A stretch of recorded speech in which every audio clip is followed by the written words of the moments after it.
President Biden is openly questioning Benjamin Netanyahu's motives.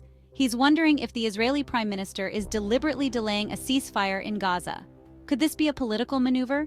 Is Netanyahu trying to influence the outcome of the upcoming U.S. election? These are serious questions with no easy answers. Biden is clearly walking a tightrope. He wants to maintain the strong alliance between the United States and Israel.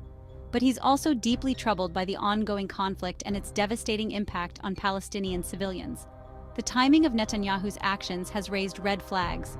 Netanyahu seems to be resisting U.S.-led efforts to broker a ceasefire.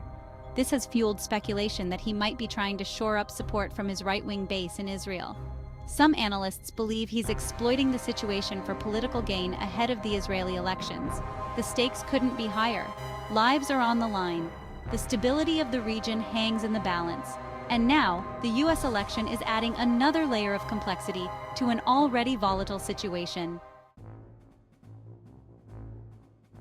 The shadow of the U.S. election looms large over the Gaza conflict. Some Democrats are worried that Netanyahu might be trying to help his old friend Donald Trump return to the White House. Trump has been a staunch supporter of Netanyahu and his policies. Trump has been highly critical of Biden's handling of the Israeli-Palestinian conflict. This adds fuel to the fire and further complicates an already delicate situation. Senator Chris Murphy, a close ally of President Biden, has voiced his concerns publicly. He's skeptical of Netanyahu's motives and suggests that some of his actions seem designed to influence the U.S. election. This is a deeply troubling development. The Israeli-Palestinian conflict should not be used as a political football in a U.S. election. It's a humanitarian crisis that demands a swift and just resolution.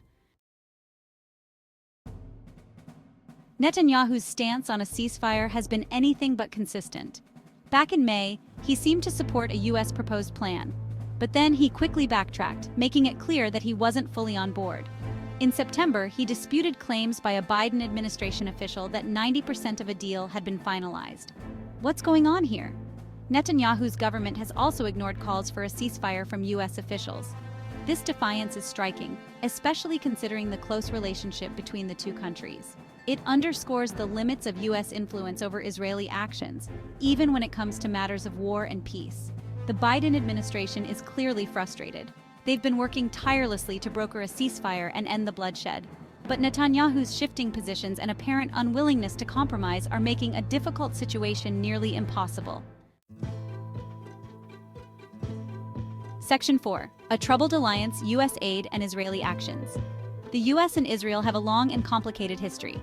The U.S. is Israel's most important ally, providing billions of dollars in military aid every year. But this unwavering support is coming under increasing scrutiny.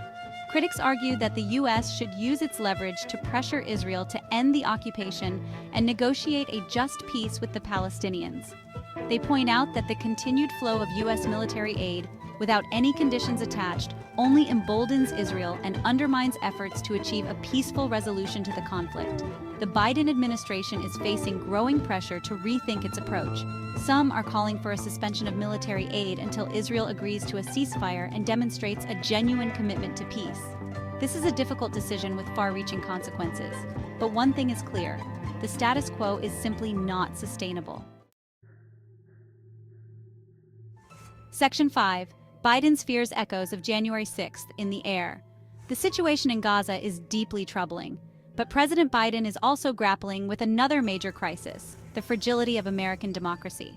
He's voiced concerns about the integrity of the upcoming U.S. election. He's worried about potential unrest and a refusal to accept the results, particularly if Trump refuses to concede defeat. These fears are not unfounded. Trump continues to spread baseless claims about election fraud. His rhetoric is dangerous and could incite violence. Biden has drawn parallels to the January 6th insurrection, when a mob of Trump supporters stormed the U.S. Capitol in an attempt to overturn the election results. Biden's concerns highlight the fragility of American democracy and the ongoing threat posed by misinformation and attempts to delegitimize election outcomes. Section 6. The stakes couldn't be higher. Peace, security, and democracy hang in the balance. The situation in Gaza is a tragedy unfolding in real time. Innocent lives are being lost. The region is on edge, and the U.S. election is adding fuel to an already volatile fire. President Biden is facing an extraordinarily difficult set of challenges. He must navigate the complexities of the U.S. Israel relationship. He must work tirelessly to broker a ceasefire and end the bloodshed in Gaza. And he must protect American democracy from those who seek to undermine it. The stakes couldn't be higher.